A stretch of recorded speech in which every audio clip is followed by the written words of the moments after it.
You are now listening to The Art of Reinvention by TeflonJohn, where my goal is to inspire you mentally, physically, financially, and spiritually. And I just want to help you grow the garden of your mind. I just want to change the world one person at a time by giving them motivational advice, inspirational advice. And right now, I'm glad that you're tuning in to the podcast show.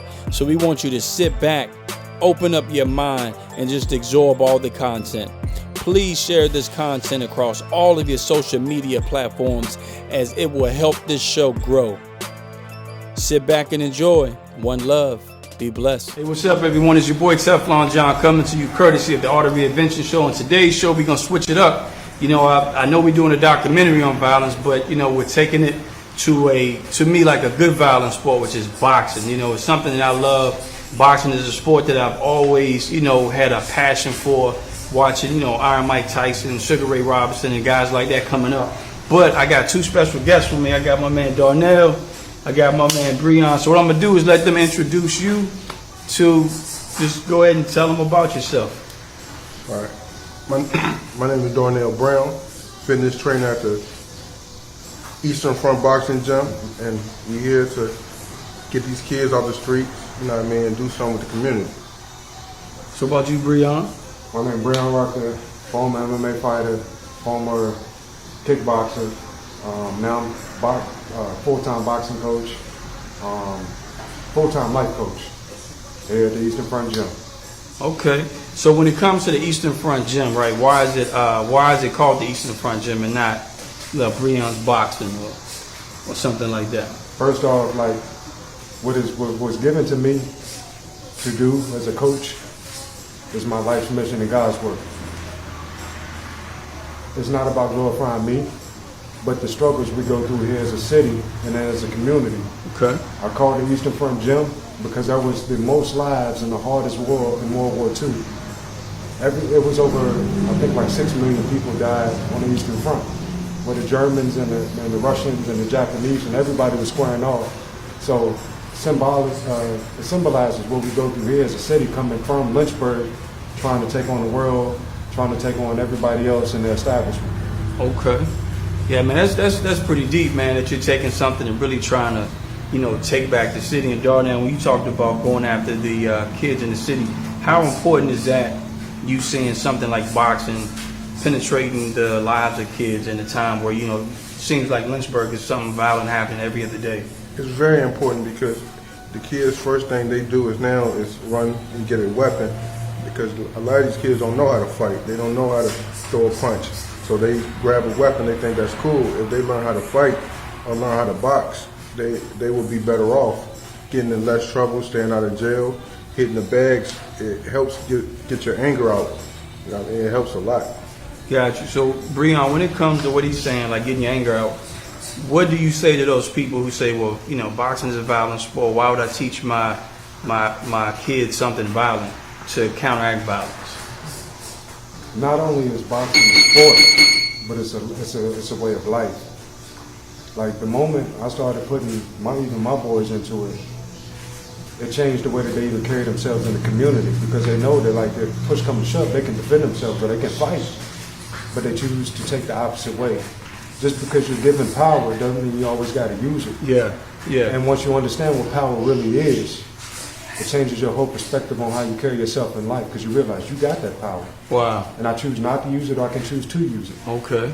And the situation dictates whether or not they defending their life or they just being a bully. And that's where not only does boxing come in, but us as coaches, we have to talk to these kids and talk to these not only just kids, but adults. And be like, you know, that situation I could have probably laughed at or passed down. But ego, pride, and all those other things get in the way, and then people want to just use the violence. It's not always about that. It's once I started being able to come into the gym and hit a bag, I no longer wanted to hit a person in the street. Wow, that's powerful, man. That's powerful. So, Darnell, so going back to what you said, like, you know, teaching kids how to throw a punch. So, I remember when I took karate at an early age, or even when I boxed at Cujo's gym. Right. To me, it gave me like temperance, and they reiterated time after time that you don't go out here throwing in your hands and wilding out. So a lot of people don't know that. Could you go into the discipline side of boxing? Right. Yeah, it helps a lot. And instead of like you already, and when you in the gym hitting the bag, it helps your anger out. You get all the frustration out in the gym. So when you go out on the street, you know what I mean, you don't have to take it out on anybody on the street when you see them. You can just come in the gym and work with people that has experience in you, and or just hit the bag. It helps a lot. I know it helped me a lot. You know, I used to get in trouble and get in fights and stuff. Then when I started boxing, it helped me stay out of trouble. It kept my head focused, kept me focused. Okay. So would you say boxing gave you more of a purpose? It really did. It really did. It gave me an opportunity to make it out of the city, make it out of the ghetto. Some people don't have no opportunity. They don't see no way out. Boxing gave me a way out. Got you. And Breon, you know, me and you play football. We played basketball at East Glass and, you know, Lincoln. You were pretty good, too, I must say. You was pretty good. Appreciate it. But, you know, not everybody plays basketball, football. So I think boxing is one of those things that's an outlet as it is, because I believe some kids, you know, going to school, some kids just love to fight. But realizing that it's mixed martial arts and boxing is something they can actually make a living off of, I don't think they actually know that that's a valuable option. So what is your take on that? Like, how do we get this two kids like your gym? How do we get that two kids to actually come in? It's crazy that you asked that, because a lot of people, even when we get them coming through the doors, don't understand. Like, they say, hey, I want to fight. But when you say you want to fight, there's a whole plethora of things that's on the table. Right.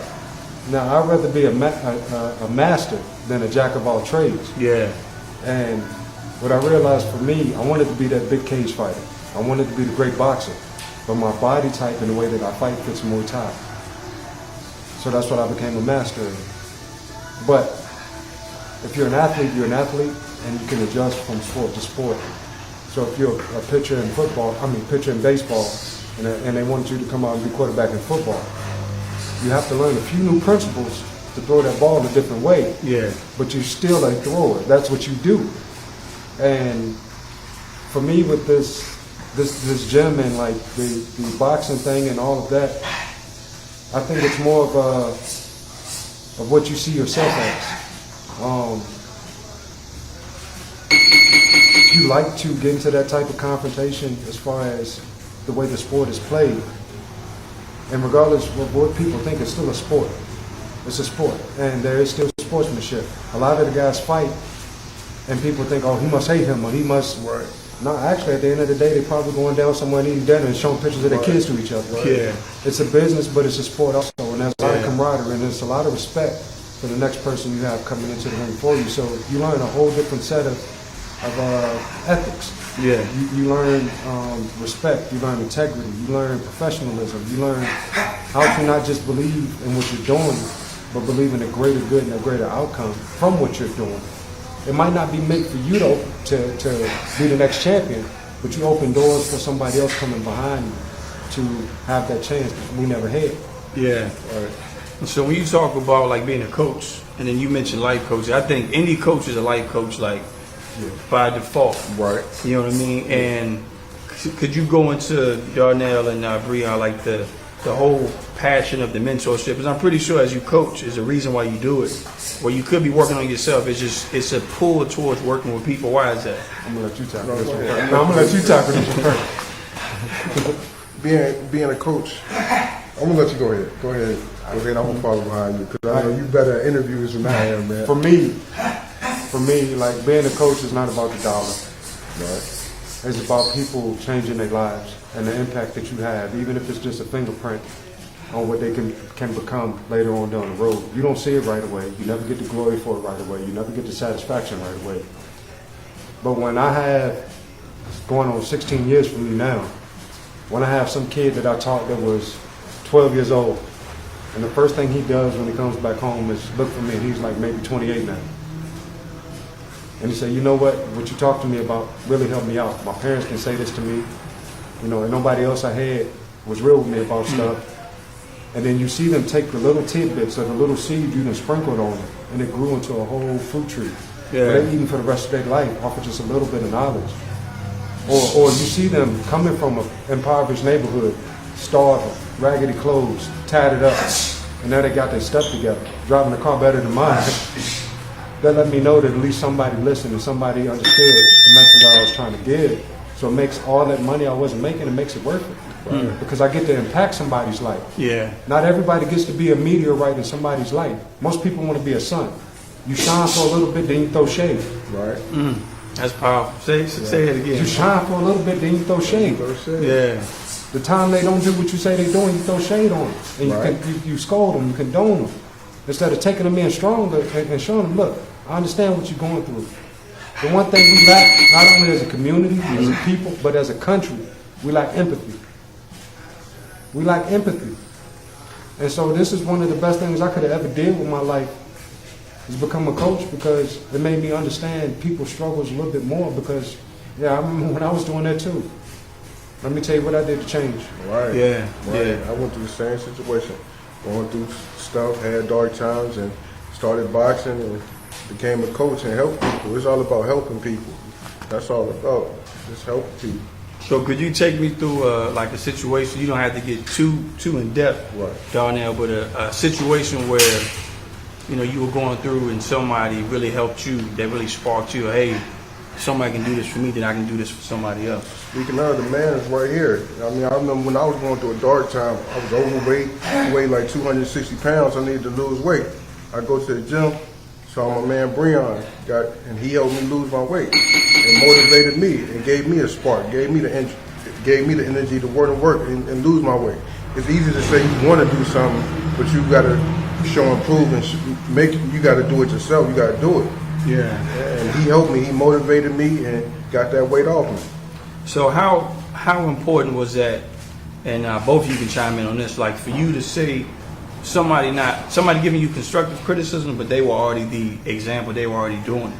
Because sometimes in life you have a lot of quote unquote life coaches that are not even in the same field that they're giving advice in, and it's hard to accept that.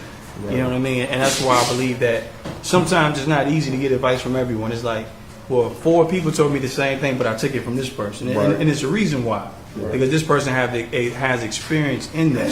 You know what I mean? So could you touch on that, Breon? Like, why is it important to lead by example? I'm not a real religious person. I'm not Christian, Muslim, any of that. But isn't that what all the religious figures have given us? That's the example, regardless of what your religion or your nationality is. That's the example that they left for us. Yeah. Do as I do, so you can become, and not do what you want to do, so you can stay where you at. Oh, that's powerful. And for me, I was gifted with a lot of things in life. It became kind of natural and easy for me. But learning how to put other people first became my life's priority. Because you can easily do for yourself. You can easily say, hey, I did this. But how many people can say, we did this? Yeah. How many people can say, you did that? Yeah. Even if they give you the credit. I don't want the credit. You still had to walk through that door. Even if I showing you where to go and what to do, you still had to take the initiative. Yeah, I'm glad you gave me the credit. That's cool. But at the end of the day, you took the first 2 or 3 steps, which is the most important. Now I can sit back and smile and say, look at that young man go. Right. Yeah. Right. So would you say, Darnell, Breon, like coaching, like what would bring you the most joy? Like building a world champion, or taking somebody that was on the verge of being locked up and just turning him into an actual man, like, helping a boy become a man? Which would you take more pride in? Building a world champion? Can I answer this? I'm gonna let you go ahead, because my answer might be different than yours. For me, what people don't understand, fighting is life. Right. It symbolizes your struggles in life. I don't care if you win or lose. Right. Long as you try, and long as you get back up. Right. You can get knocked down in life. Some of the mightiest people, when they get to the peak of that mountain, get knocked all the way back down to the bottom. But to see you continue to try and continue to try to beat is the most important thing. I could care less about a dollar. If I know something that I say it helped change your life and help put you on a better path than mine was, ain't no dollar sign worth all of that. Yeah. To me, it's the same thing. It's no different. Whether you take a guy that had nothing and then he became a man, or taking somebody that had nothing and became the world champ, either way, they both successful in life. So either way, both of them are accomplishments. It's equal. So I take the world champ because that's my money. But. Yeah. So that's it. Yeah. So if you like, if you break fighting down, like what is the worst thing in your life, non-boxing related, that you had to fight and overcome? But it was like 12 rounds. It won't no 3-round knockout. Like you really thought, hey, at one point when you go to the corner, hey man, I'm thinking about giving up. But in your life, you actually conquered it. But it took 12 rounds. Mine would be the loss of my father. I was very depressed, going through a lot, and it was a struggle for me because I already lost my mother at an early age. So to lose both of my parents, I didn't have no guidance no more, I felt. And my father was the only person I used to talk to, used to ask questions for advice. When I lost him, I felt I lost everything, but I said I could just use coaching to be, he always wanted to see me be successful, and I could use my platform to be successful and make him proud. So you lost both parents, which I'm sorry to hear about. But there's somebody that's watching this video, that watches this broadcast, that may take their life, 10 minutes from now, who's going through what you went through, and it may be less. They may have lost one parent. Right. What is your advice, and how did you make it out of that? Just don't give up. You gotta stay focused. You gotta stay focused. Whatever you're going through, it's always someone going through something worse than you. You gotta stay focused and never give up. Stay focused. I mean, you can't just give up. And I mean, life's too short. You gotta motivate yourself and push yourself. Right, I agree with that, man. I appreciate that advice. Hopefully, I pray that advice will save someone's life. Breon, what is your 12-round battle in life? Mine was coming from a few things. I can't say it was one in particular, but being on a platform where I was recruited highly for football and basketball, to nobody wanted me because I got injured, to having 2 kids with sickle cell, and one of your children tell you, Daddy, the pain is so bad, I just want to die. And to see your best friend killed in front of you. I mean, I could pick one of the 3, but at the end of the day, for me to have the strength to keep going, to keep trying, to keep inspiring somebody else, just because I know somebody else is going through something worse than me. I know somewhere else, somebody is just looking for a few words of hope just so they can hang on. That's why I continue to try. And I'm not at the point now where my body allows me to keep going. My work schedule doesn't allow me but so much. But this is me, this is my life, this is my spirit. And I feel like it's a greater purpose, and we get put through the trials like Job just so we can come out stronger. That's why I chose the name Still Sticks, hardened through hell. There's no way else that I could have learned it except for the way that I've learned it, and that's going through the negatives. Sometimes you have to experience the darkness so you can shed light. And I get it now. God chose me to bear that burden, and now I realize I'm strong enough to carry it. In the beginning, I didn't. I used to be so upset. Why is this happening to me? Why is that happening? I'm a good person. I tried. I tried. But yet, life and everything else just kept throwing them heavyweight blows, and I'm a welterweight. So I either got 2 choices: lay down and stop, or get up and keep fighting. And I ain't gonna give up, so I gotta keep fighting. Can't give up. Yeah. So when it comes to boxing, we talked everything from the kids to how you guys felt growing up and how boxing touched you. What is boxing doing for you now? I would say for me, it is definitely keeping me humble. It is keeping me aware of not just myself but other people's gains, shortcomings. But even more so, it's helping me to, I feel like deep down inside, become the man that I was meant to be. I had a lot of things going on, some good, some bad, or it could have turned out a whole lot worse. But this has kind of elevated me to a point where I have to be not only aware of myself, but I have to be responsible. Because I got kids to look up to me, they're gonna do as I do. I got other adults that are trying to walk the path I can walk. They're going to do as I do and say as I say. And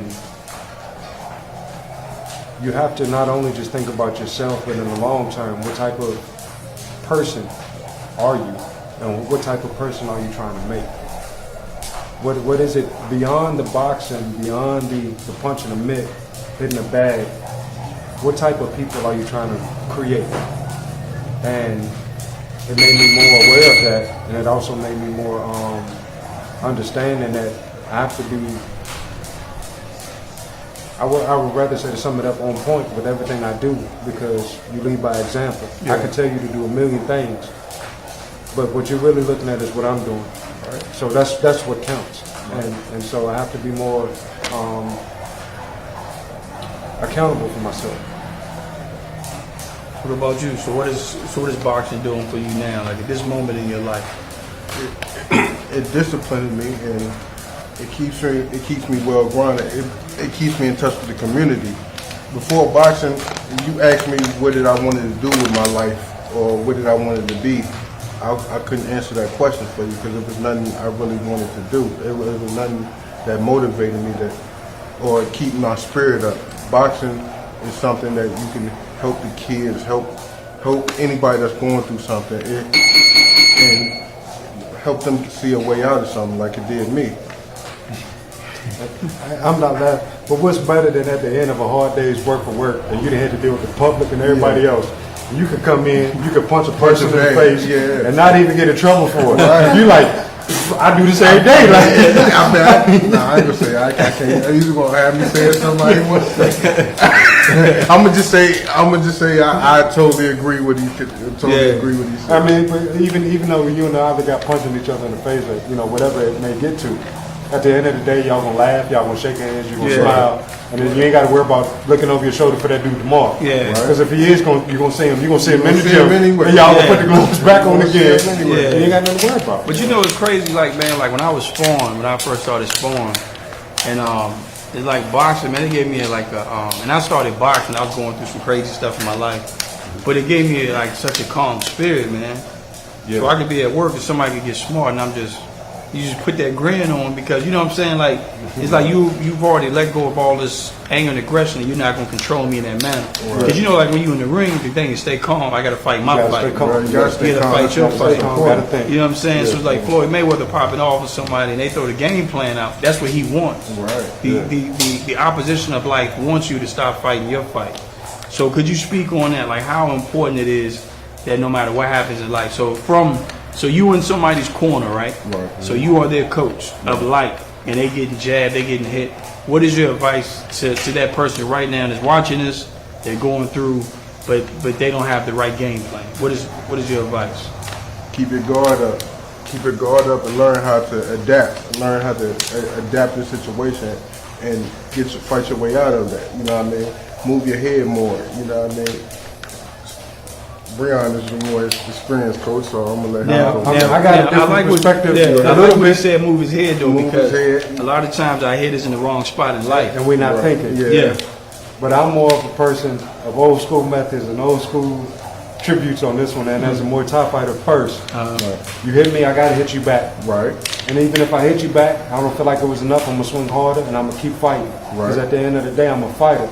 I don't care how bad you beat me, I'm not going down, I'm not giving up, and I'm gonna fight. And I'm gonna fight, and I'm gonna fight, and you keep hitting me, and I'm gonna fight. And that's what I've really taken from the sport. Muay Thai, boxing. If you're not in alignment with your God or your spirituality or your religion, you really don't have much to stand on when you get tested to that point. Yeah. Because at the end of the day, I don't care what you believe in, you better believe in something that's bigger than yourself. Because you're gonna be confronted between you and that. Yeah. You're not strong enough alone. You need some internal help, some internal force to push you through that method, to push you to that next level. So that when you get hit and you say, let me take a knee, let me give up. Guess what? Life gonna throw them same blows. You're gonna take a knee, you're gonna give up. Well, bills still gotta get paid. Children still gotta be fed. You still gotta go to work the next day. That's right. So I'd rather fight. Right. Boxing is more of a mental thing. Like my old coach used to ask us, he said, if the strong could beat the weak, then who could beat the strong? And the answer was the wise. You know what I mean? The wise can be the strong. You gotta be wise with it. That was the same thing with boxing. Man. But you know what I noticed, man, is like when you look at, boxing and relating it to life principles, whether it be sports, and you've seen it like playing, football is frustrating because you got 11 guys. You could be sharp, but if this dude don't want to do his job, it affects everybody. So I see when people give up, it's a selfish act. Right. Because like Breon said, if you're not believing in God, if you're not connected to other people, it's easy for you to give up because all you worried about is yourself. Right. I'm just worried about me, and right now I'm tired. You know what I mean? I can't take one more punch like this. I got to look good tomorrow. Yeah.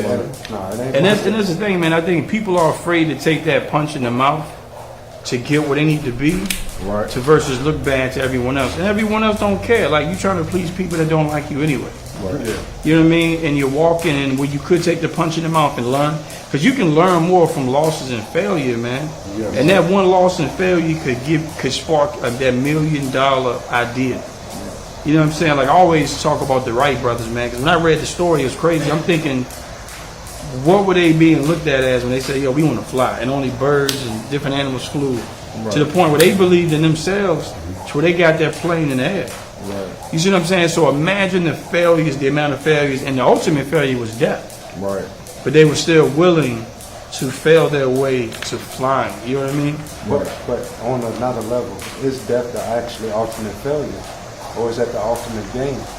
Because if you die doing something you love and you believe in, what better way to go? Yeah, you're right. Right. I would rather die in that ring than die from getting hit crossing the street or some Right. punk with a gun got Yeah. scared of me because I raised my voice at him. Let me die on my feet like a man. So, or doing what I love to do. That's the better way to put it. Yeah. So like, even if it meant death for what you believe in, then Ben Franklin said it, give me liberty, give me death. Yeah. Right. Get me to the point where I feel free spiritually in my salvation. Yeah. I don't care if I make it or not. But let me go out doing what I'm doing. And that's why I still got this. That's why we got this. You know? Yeah. We believe in what we're doing. Even if we only got 3 people showing up, Still doing it. we still doing it. Still doing it. That's what's up, You man. got 3 hungry people that's ready to work. That's all that matters. That's what's up. Because all it takes is that one, man. Yeah, all that takes is that one. And that one. You know, that's all it takes is that one could be connected to that one. Right.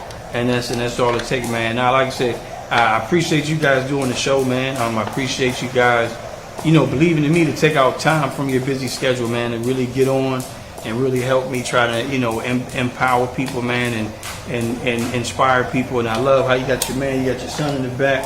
That really shows a lot, man, because I'm trying to change the dynamic and dialogue of the actually African-American male to show we are family figures, you know what I mean? Right. And what I like about you guys is no matter what you've been through, from loss of parents to tragedies, you still find your way to put other people first.